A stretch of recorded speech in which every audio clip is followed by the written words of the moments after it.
Thank you for auditing the always positive new music review show hosted by a French professor who is coming back to Thunderground Thursday, where I review lesser known artists such as Quelle. I'm pretty sure that's not how Quelle pronounces his name, but when I am a French professor, that is my full-time job, so even though the name of this album is Deathfame, which are two English words, I can't help myself but read his name as Quelle, which means witch.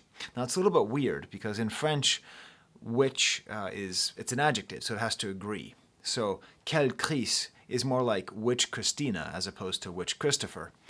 But it turns out I did some research, and it's the German word for source. So I guess it's Quelle, Chris, or Chris. I don't know. So Quelle Chris. I'm starting off with this weird little anecdote because I do think it's a good question when listening to this album. Which Chris? Quelle Chris? There are many different Chris's on this album. I mean, first of all, we have the different producers. So basically the entire album, I think with one exception, is either produced entirely by Quelle Chris himself or by Chris Keys, who's another producer, so which Chris there.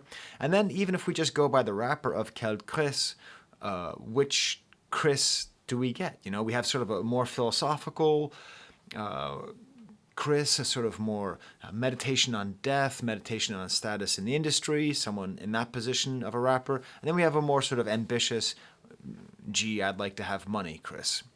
And there's even more divisions within the way that he presents his voice. Sometimes he sings, sometimes he raps. And there's even more difference in the ways that he sings and raps, where he has a high register and a low register. He's sort of a lot of things all at once, which is why I like to listen to this album and say, Quelle Chris. One thing I like, is if this album would have one enemy, it's kind of going back to the old school. And I grew up listening to hip-hop, and back in my day, the number one enemy, it wasn't your ops, okay? It wasn't rival gang members. It wasn't even necessarily the police or the government. The number one enemy, back in the good old days of old-school hip-hop, were Sucka MCs. I mean bad MCs. I mean people who rap and who just aren't good at it. That's your enemy. And I have to say, I find it refreshing that Quelle Chris, I don't know how you say his name. I like that that's the primary enemy that he's attacking here. He's really an artist who is primarily working in the medium of hip-hop, who is making really good hip-hop, writing great rhymes, having interesting melodies, doing interesting production. And instead of doing what a lot of rappers do now, most rappers do now, where they sort of filter their sort of secondhand excellence. So they have to filter their excellence through material goods. So their excellence is reflected by the watches they're able to buy. He just goes straight to the source. Speaking of old school hip hop, he goes straight to the source, which is just that he's really good. In a lot of ways, this reminds me, okay, so I always want to be careful, because whenever I talk about things reminding me of the past, I don't want you to think that I'm some okay boomer Xer who's liking the Greta Van Fleet of hip hop. When I think about Griselda, I like Griselda not because they remind me of the Wu-Tang Clan, but because they built on what the Wu-Tang Clan were able to create. You know what I'm saying? Like just because hip-hop is this beautiful river, this beautiful river that comes from a source. Geez, going back to the source here.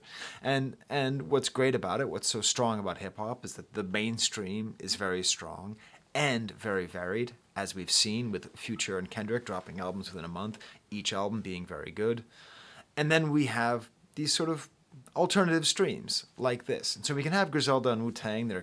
Griselda, which is the sort of, I think we can think of as a neo-Wu-Tang, and I'd put Quelle Chris into sort of the neo-Native Tongues. And if you don't know the Native Tongues, it was a loosely affiliated, hard-to-pin-down group of rappers who are considered to be more conscious, more alternative. Usually their production was a little bit more jazzy, a little bit less gangster.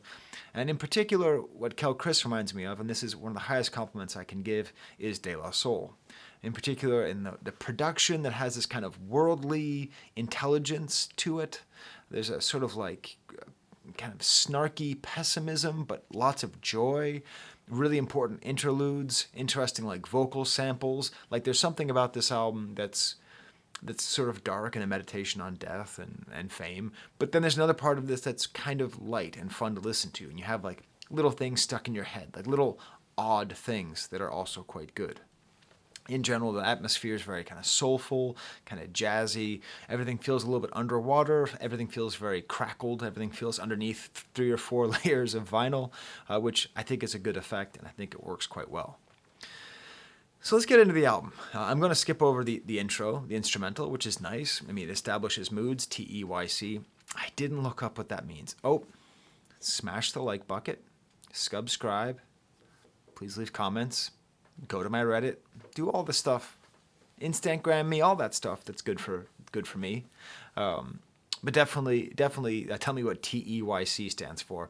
I think it stands for the Everlasting Youth Congregation. You tell me what you think it means, even if you don't know what it means. But it's a good instrumental for setting up the mood and with this soul sample that's pitched oddly and just a nice moody introduction. But then we have the stamp, Alive Ain't Always Livin'. This is my example song. Click on Jerry Lewis's head to hear the song. I am in my office today. I'm not usually in my office for Thunderground Thursday because I teach on Mondays, Wednesdays, and Fridays, but I have an administrator training workshop today. Such is the life of a fancy professor man. Administrative workshop training. Let's see if I can get this review done by then. So click on Jerry Lewis if you want to hear what the song sounds like, and you have to. I mean, this is my favorite song of the year. Maybe. I can't tell. Just listen to this production. It's got this like piano it's being played, and it's a little sloppy and it's compressed, and nothing about it is sharp, but then his singing is just beautiful. And here's the thing about this album. I almost didn't review it because I can't get past this first song. It's the kind of song you can just hit that little circle, that little recycle button, and just listen to it over and over and over again. Like every time someone new in my family would enter the car, I'd hit this. You know, I was listening to the album while driving around, pick up my daughter from crew, we'll just listen to the first song again. Pick up my son from driver's ed, listen to the song again. Pick up my wife to drive her to go to the pharmacy, let's just repeat that. Like I just kept doing that because like I cannot get enough of this song. It does so many things that I love. I mean, in a way, it reminds me of Dijon, that album from last year, the poem from last year, with the sort of soulful singing that isn't based on accuracy, but really based on emotion. It's funny, when I was listening to this song, Goat, who very much wants me to review the new My Chemical Romance song, just goes, "You have to review this album. I don't know what this is, but you have to review it." Like she immediately loved it. She immediately was drawn to it. And this kind of song is just so important right now. I mean, it's so important always because of this theme, Alive Ain't Always Livin'. It's a survival anthem, but it's maybe a bitter survival anthem. My one complaint is that he uses the N-word in the chorus. And the only reason that's my complaint is that this whole chorus is so memorable and so catchy that I can't help but sing along, and I can't help but have it stuck in my head. Alive ain't always living. And it's okay, I can just say people or whatever. but it's like this close to being a song I could just sing all the time. What I love is his singing. It's so good because he even tries to hit these low notes, like. He has this line, "You can keep your feast and wine, I just want a peace of mind." And I just want a piece of mind. He just goes down super low. And it takes so much courage to go that low when you sing. It's just great. He has a whole bridge on here where he actually raps, so he's like rapping and singing. Quelle Chris? Which Chris are we getting here? We're getting also all these Chris's all the time, turning cold shoulders to warm shoulders. Forgive me not. I watched the pot, still boiled fast. Look at your ass just like your pops. Apples don't fall far. Shackles and family scars. Tobacco by the carton for him. The cologne, beg my pardon if the smell does offend.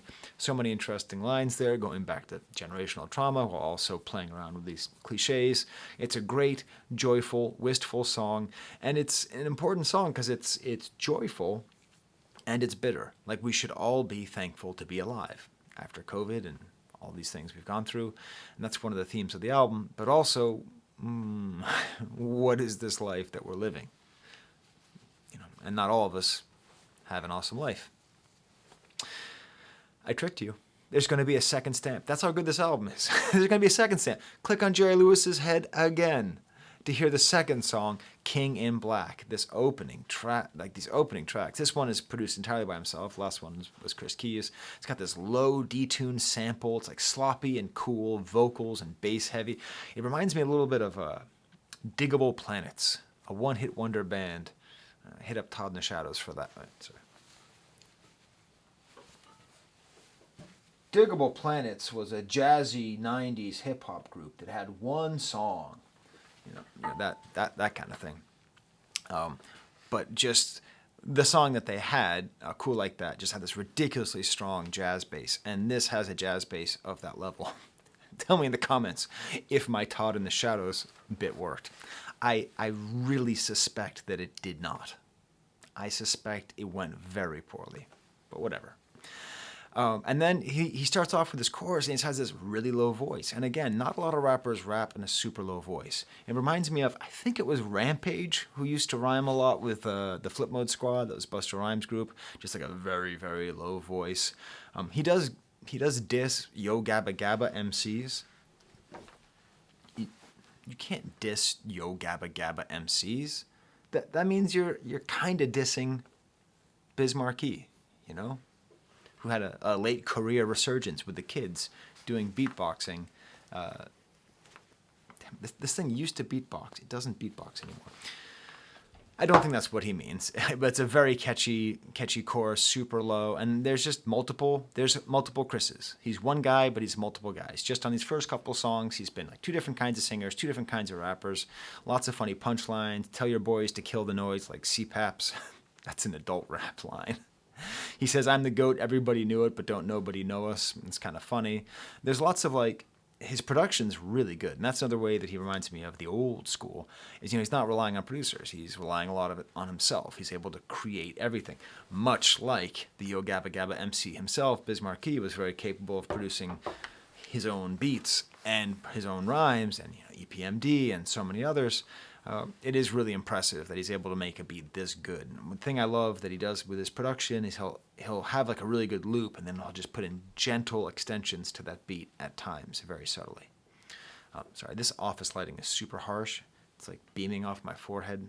Now that I told you, you're not going to be able to... Okay, there's no way to get around it. My forehead is it's a beacon of hope. When you wake up in the morning, I want you to just think about this light beaming off my forehead. And maybe you'll go from alive to truly living.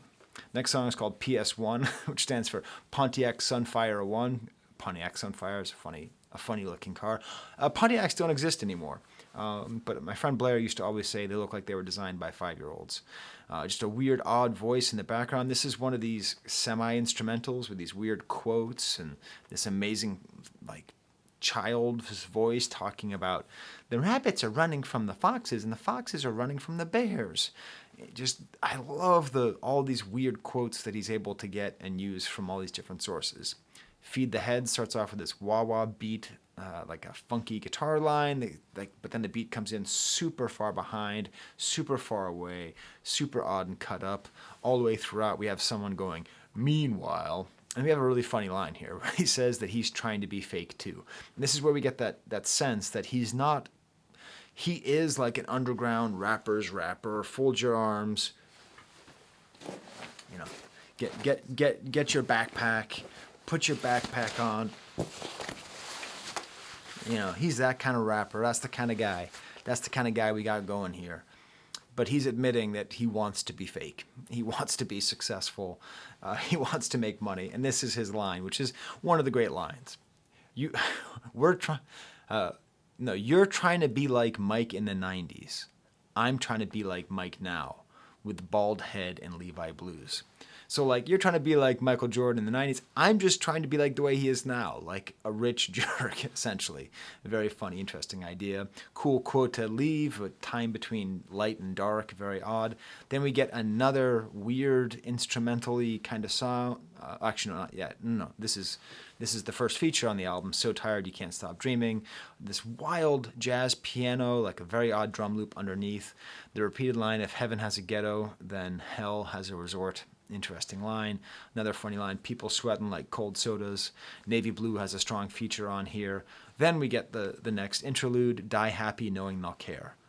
And this really made me sad because, the events in Buffalo, I was in Buffalo last week, right? Like, I live very near Buffalo, and a lot of my students are from Buffalo. I have a lot of students of color from Buffalo. So it's really sad. And we're not doing enough to address what happened. We're not doing enough to address domestic terrorism. We're not doing enough to address gun legislation. We're not doing enough to recognize the terribleness of this terrorist act.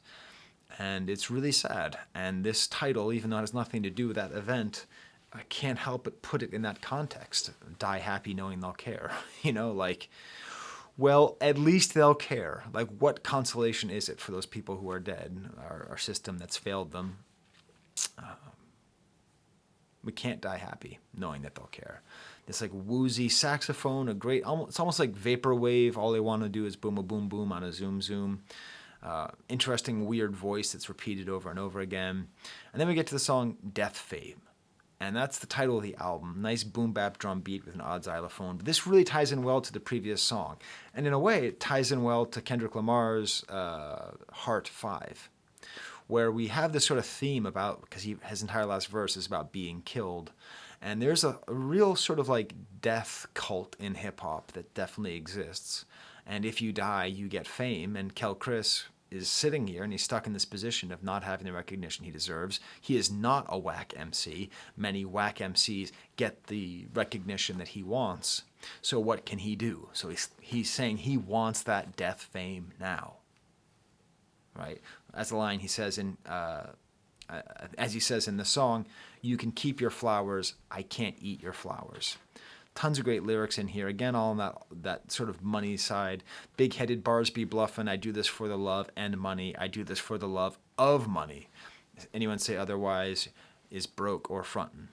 And it's great because very rarely do you get, backpacky dudes saying something so materialistic. And I think he's speaking fancifully because obviously he cares about the art, or else he wouldn't have made such a artistically beautiful album. I'm sure he could release a trap album anytime he wanted, Well, maybe not a trap album, but, he could do something that is more evidently commercially viable than this. But I still think it shows this kind of sense of desperation. And if there's sort of a unifying theme to this album, it's this sense of alive but not living. And part of the reason he's not living is because of this lack of financial success that he's getting. Because even if you're not a whack MC, you can't necessarily have a good life. The Agency of the Future is the next song. Maybe the best song on the album. I'm not going to make it a stamp, but it's so good. Leads directly in from the previous song. Really weird, chukka beat with these eerie sounds in the back. And then these people just singing this weird, warbled, say, kill hip hop. Say, screw that, screw it. It's a whole thing about killing hip hop, about disliking it. This really low bass sound comes in, very dark, interesting. Again, if we're talking about the backpacky dudes, I didn't realize I'd use this prop so much. These takes your attention away from the light off my forehead. This backpack, you're always talking about, I'm the real hip hop and they're the fake hip hop. And this album is showing a real disillusionment, kill hip hop, who cares?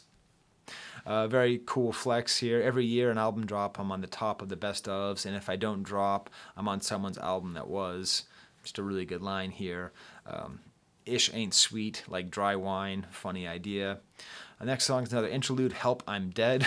I mean, seriously, for such an enjoyable album, and this is a really enjoyable album, you can put this on and just have a nice time chilling and relaxing and maxing outside or inside of school. You can just, if you read the titles, it's alive but not alive, I'm dying, you'll be dead. There's a real morbidity to this album. How Could They Love Something Like Me is a totally out of left field song that is gloriously out of left field, where he's just singing along to this piano line, how could you love something like me? That's how he's referring to himself, you her little bee, and all these little funny lines. And it's interesting because it shows, I don't know, is this genuine vulnerability or is it ironic vulnerability? You tell me. Tell me in the comments, Kel Chris fans. And dear God, tell me how to pronounce it. Quelle Chris. I think his last name is Tennille, which is really funny because Captain and Tennille is this really bad 80s band, like 70s band. Who could he work with that's named? Is there some rapper named Captain? I don't think there is. Anyways, CUI Podest is... this beat, I just cannot get over this beat. It's funny because he has a co-producer, Chris Keys, and you'd think that the co-producer, who's on a lot of this album and produces some of this stuff would be like better because that's his full-time job. But I actually think Kel Chris outdoes Chris Keys. Like on this track, this beat, I put in my notes here, tried to describe the opening sound. So here's my effort. It's like a low rumbling sound with this cool sample that's a little bit pitched, a little bit lowered. The beat's a little bit off. The voices are doubled, but the interval between the two voices is a little bit odd. At a certain point, the beat kind of inverts without ever losing its flow. I think I did a good job. A very complicated, very good beat. Wonderful verse from Denmark Vesey. From what I heard, my dad was a fa. So what you think is progeny finna be. Really good line. The other guest verse from J. Jig Cicero is also quite good. The Sky's Blue Because the Sunset is Red is a less accomplished posse track, I guess we could call it. It's a really nice piano beat here, but I think I was just a little bit tired of this album at the point, and also I just wanted to get back to listening to that first song again. I do like Mo Ruff and Pink Sifu. I mean, they're both good here. It's not like this is a bad track. It's maybe just not as good as the previous one.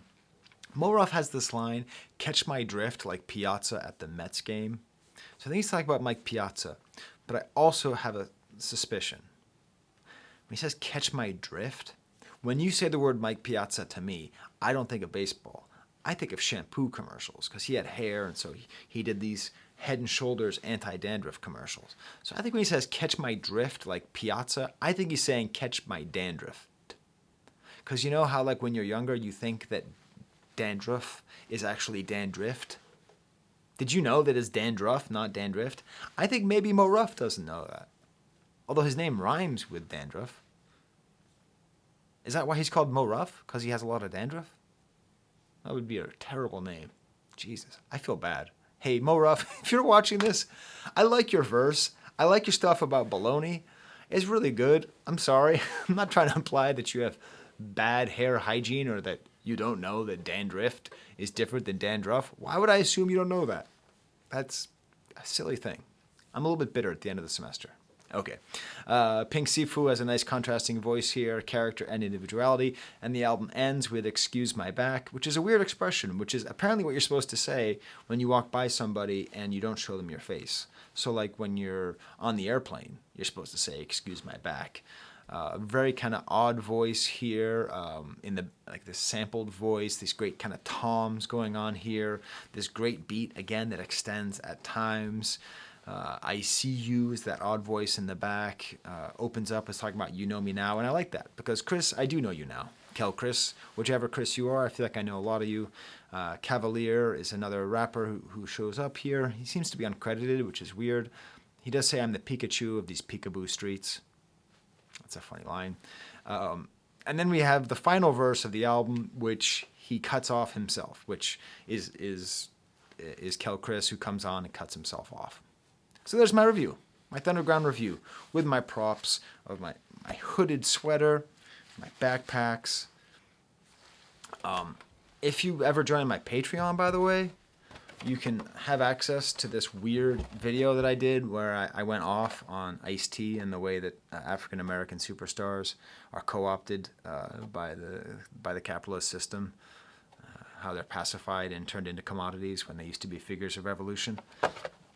I happen to have these boxes in my office. Okay, until next time, there's the camera.